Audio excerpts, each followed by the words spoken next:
नमस्कार आंगनवाड़ी बहनों, एक बार फिर से आप सभी का आज सुबह की इस नई वीडियो में स्वागत है। आज है 30 जनवरी 2022। तो चलिए जानते हैं अब तक की 5 बड़ी और प्रमुख आंगनवाड़ी खबरों को। खबरों की शुरुआत करें उससे पहले आप सभी भाई बहनों से एक छोटी सी रिक्वेस्ट है, छोटा सा निवेदन है कि आप सभी भाई बहन वीडियो को अभी से लाइक कर दें और आप लोग वीडियो को पूरा लास्ट तक जरूर देखें ताकि आपको हर एक खबर की सही अपडेट मिलती रहे।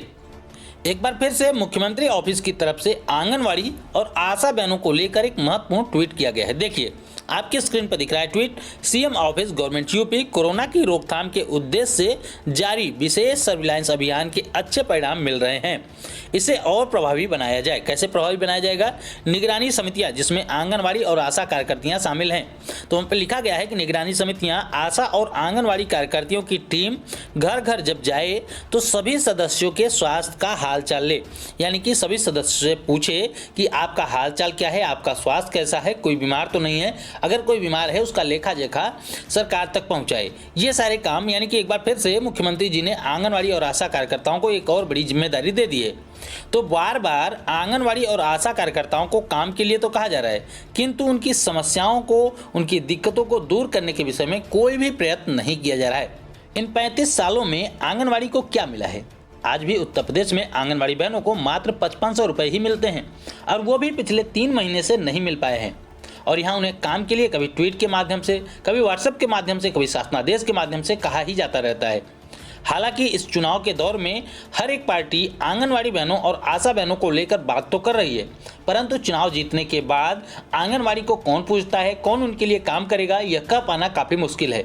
भारतीय जनता पार्टी यानी कि बीजेपी का दावा है कि 5500 रुपये पहले आंगनवाड़ी कार्यकर्ताओं को मिलता था, परंतु उन्होंने यह मानदेय बढ़ा दिया है। अब उनको 8000 रुपये दिया जाता है। सच्चाई क्या है आप लोगों को भी पता है।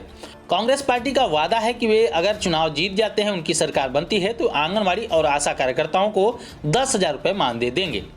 सपा सम्मानजनक मानदेय की बात कर रही है। वहीं पे बहुजन समाज पार्टी ने भी ये घोषणा कर दी है कि अगर वे भी चुनाव जीतते हैं, उनकी सरकार बनती है, तो वे आंगनवाड़ी और आशा कार्यकर्ताओं को सम्मानजनक मानदेय देंगे। तो आपकी राय में इस बार कौन संभालेगा यूपी की कमान? किसकी बनेगी सरकार? कमेंट में अपनी राय जरूर दें। आपकी राय हमारे लिए काफ़ी महत्वपूर्ण है। अगली खबर बिहार से है। बिहार की सभी आंगनवाड़ी बहनें इसे ध्यान से देखें। क्या लिखा गया है कि सभी आंगनवाड़ी केंद्रों की होगी समीक्षा। हर एक आंगनवाड़ी केंद्र की समीक्षा होगी। ये समीक्षा क्यों होगी, ये सारी चीजें भी इस खबर के माध्यम से आपको पता चलेगी।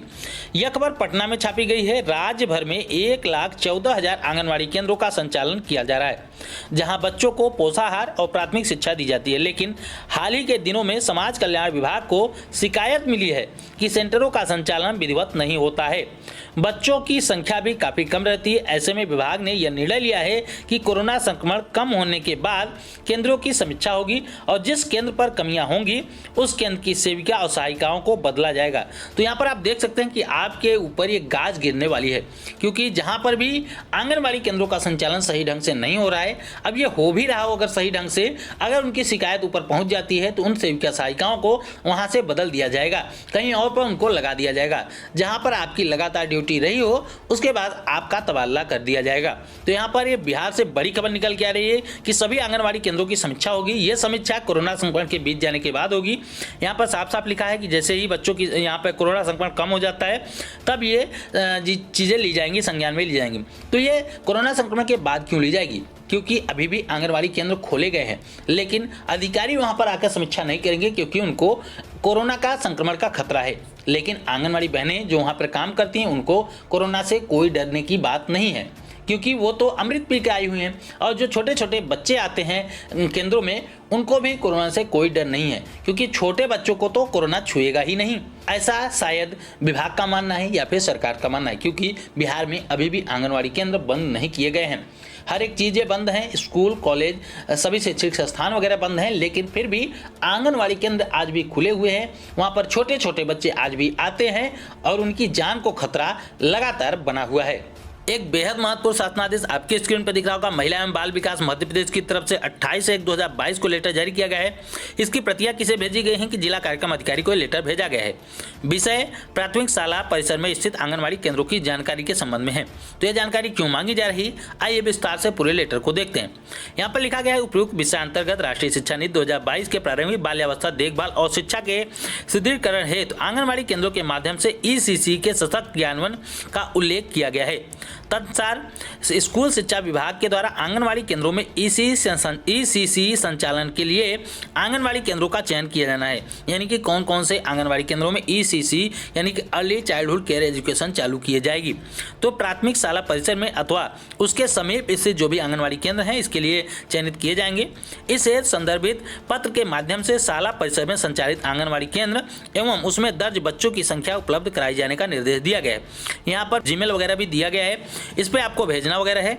यहाँ पर जब आप नीचे देखेंगे तो यहाँ पर किस प्रकार से भर के भेजना है ये चीज़ें भी दी गई हैं। जैसे कि देख सकते हैं यहाँ पर जिले का नाम, विकास खंड का नाम, परियोजना का नाम, प्राथमिक शाला परिसर में स्थित आंगनबाड़ी केंद्र की संख्या क्या है, लोकेटेड कहाँ पे स्थित है, ये पे स्नातक कार्यकर्ताओं की संख्या कितनी है यानी कि ग्रेजुएट कितनी है। यहाँ पर ये कॉलम आप ध्यान से समझ सकते हैं कि आंगनबाड़ी बहनों के लिए ये भी माना जा रहा है कि कौन ग्रेजुएट है, कौन 12वीं तक उत्तीर्ण है और कौन कम उनसे पढ़ी लिखी है। तो ये सारी चीज़ें भी मांगी जा रही हैं। शायद इन चीज़ों का भी प्रभाव आगे देखने को मिलेगा। तो ये सारी चीज़ें भर के भेजने के लिए कहा जा रहा है कि ये जानकारी ऊपर भेजी जाए ताकि स्कूल पूर्व शिक्षा के लिए ECC का संचालन किया जा सके, उनके लिए स्कूलों का चयन किया जा सके, आंगनबाड़ी केंद्रों का चयन किया जा सके। अगली खबर आपकी स्क्रीन पर, मानदेय में बढ़ोतरी की मांग। आंगनबाड़ी सेविकाओं ने मंत्री हफीजुल हसन को सौंपा ज्ञापन। यहाँ पर उनकी आप तस्वीर भी देख सकते हैं जहाँ पर आंगनबाड़ी कार्यकर्ता इकट्ठा होकर मंत्री जी को ज्ञापन वगैरह दे रही हैं।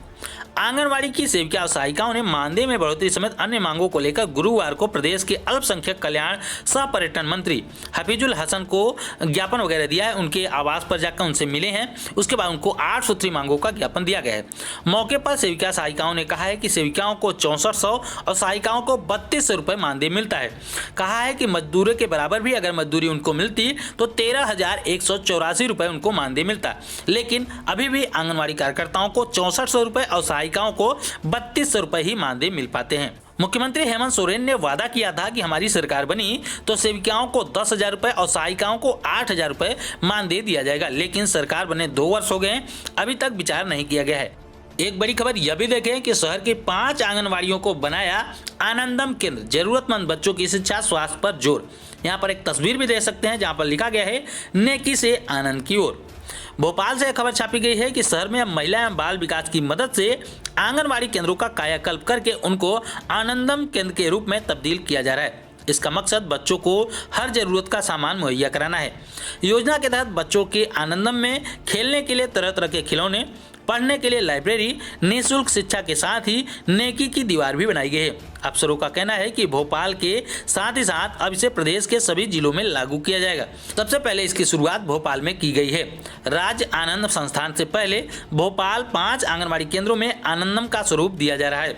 इसे शाहपुरा क्षेत्र में बाबा नगर, शहरी नगर, बिहारी मोहल्ला, बल्लभ नगर के केंद्र शामिल किए गए हैं। लाइब्रेरी, खिलौने, नेकी की दीवार आदि इन आंगनबाड़ी केंद्रों के परिसर में स्थापित किए जाएंगे। इन केंद्रों के संचालन में स्थानीय सामाजिक संस्थाओं, आनंद क्लब तथा आनंदकों का सहयोग लिया जाएगा। नेकी की दीवार आप समझ सकते हैं, इसका मतलब यह है कि जिसके पास जो चीज़ें अधिक हैं, जिसके पास जो चीज़ें पड़ी हैं और वो दूसरे के काम आ सकती हैं, तो एक दीवार बनी होगी नेकी की दीवार, उस पर वो जाकर टांग दे, जिसको आवश्यकता होगी वहाँ से वो ले सकता है। इस प्रकार से कार्यक्रम किए जा रहे हैं जिसमें बुक्स वगैरह भी, जिसके पास अधिक बुक हैं, किताबें अधिक हैं वो रख सकता है, जिसके पास एक्स्ट्रा किताबें हैं वो सारी चीज़ें यहाँ पर रख सकता है और जिसको ज़रूरत होगी इस दीवार से जाकर ले सकता है। तो इसमें सभी जिलों में इसकी शुरुआत की जाएगी। अभी इसकी शुरुआत भोपाल से की गई है। भोपाल में 5 आंगनबाड़ी केंद्रों को आनंदम केंद्र के रूप में तब्दील किया गया है। तो आपको यह खबर कैसी लगी, आपको यह प्रयास कैसा लगा, हमें कमेंट में जरूर बताएं। अगर आपको यह प्रयास, यह तरीका आपको पसंद आया तो वीडियो को लाइक और शेयर जरूर करें। तो ये थी दोस्तों अब तक की 5 बड़ी और प्रमुख खबरें। उम्मीद करता हूं कि हमारे द्वारा दी गई जानकारी आपको पसंद आई होगी। वीडियो पसंद आई हो तो लाइक और शेयर जरूर करें और आगे भी आंगनबाड़ी से जुड़ी हर बड़ी खबर को पाने के लिए चैनल को जरूर सब्सक्राइब करें। इस वीडियो में इतना ही, फिर मिलेंगे अपनी नई वीडियो में कुछ नई खबरों के साथ। तब तक के लिए नमस्कार, जय हिंद।